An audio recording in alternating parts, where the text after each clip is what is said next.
J'ai passé le flambeau parce que j'ai trouvé en Julio Pichon la continuité de notre action à Saint-Nazaire, d'abord dans les années d'opposition à David Sanza entre 2014 et 2020, et la continuité de ma propre candidature à la mairie en 2020. Julio Pichon vient des Républicains. En même temps, il est adhérent du Rassemblement national, responsable de notre section nazérienne depuis un an.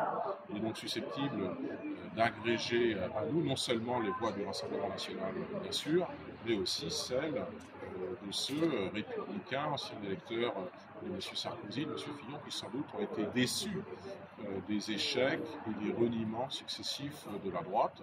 C'est un homme expérimenté qui est bien inséré dans les réseaux associatifs, les réseaux patronaux de la ville. C'est un chef d'entreprise, donc je pense qu'il est tout à fait apte à mener cette liste en vue de l'élection municipale de 2026. Il a toute ma confiance. C'est ce pourquoi je lui ai progressivement passé le flambeau, d'abord en lui confiant la section nazérienne de notre mouvement, et aujourd'hui la tête de liste à Saint-Nazaire en vue de l'élection municipale. Pourquoi vous n'êtes pas allé vous?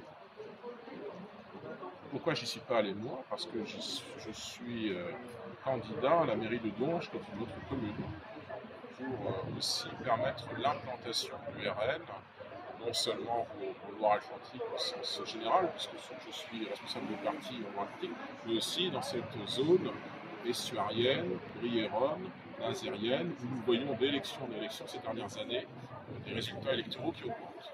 Il faut donc qu'il y ait dans les différentes communes différents visages pour mener différentes listes et aussi avoir, c'était un des sujets de cette conférence de presse par exemple, une véritable stratégie d'agglomération, que nous ayons plusieurs listes sur la ligne de départ aux élections municipales pour avoir beaucoup d'élus à Saint-Nazaire-Agglo et peser aussi au niveau du conseil communautaire où nous sommes absents depuis 5 ans et il faudra peser sur un certain nombre de choix de politique publique que nous voulons défendre, par exemple sur la question des transports publics, par exemple sur la question très concrètement du réseau Hélice Plus, de bus à haut niveau de service, que personnellement je souhaite étendre à Donge. Et bien ça se travaillera de concert avec les autres listes RN qui se présenteront dans le secteur, notamment celle de Julio Pichon à Saint-Nazaire.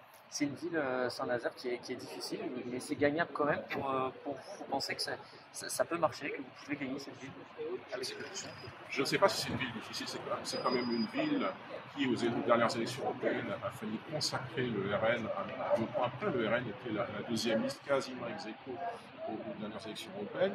On y a fait 33% des voix aux élections législatives un mois après. On voit quand même des scores qui sont globalement en augmentation depuis une douzaine d'années. C'est pour nous, Saint-Nazaire, et la région nazérienne, là, Lignac, encore les Bretagne, les zones de force de RN pour différentes élections. Moi, j'ai très concrètement constaté lorsque je me suis présenté l'étude de la députation. On a vu que le RN s'est qualifié au second tour, il s'est qualifié au second tour dans les autres circonscriptions, mais il s'est notamment qualifié au second tour ici, dans cette 8e circonscription, nazérienne et estuarienne. On a vu que ça avait fait très peur aux forces de gauche en face, qu'elles se demandaient ce qui se passait. Nous pensons que le RN, à Saint-Nazaire, dans la région nazérienne, a de beaux jours devant lui. Nous pensons que, bien sûr, Julio Pichon accédera au premier tour, se qualifiera au second tour, et puis peut aussi gagner dans une configuration de second tour dont je rappelle qu'elle sera probablement triangulaire. Parce qu'au second tour, il y aura notre liste, la liste du RN conduite par M. Pichon, la liste du maire, et puis sans doute une liste de centre-droit macroniste LR. Probablement une triangulaire. Nous avons fait 33% aux élections législatives de 2024, nous voyons à peu près notre niveau électoral. C'est gagnable, Saint-Nazaire. C'est concrètement gagnable. Si on élargit encore notre électorat, si on améliore nos scores dans nos zones qui sont un peu plus faibles, notamment les quartiers ouest de Saint-Nazaire et le centre-ville de Saint-Nazaire, on peut gagner la ville de Saint-Nazaire. Le RN peut demain diriger la mairie. L'objectif, c'est à minima de rentrer dans le conseil municipal, j'imagine, parce que là, il n'y a pas d'opposition.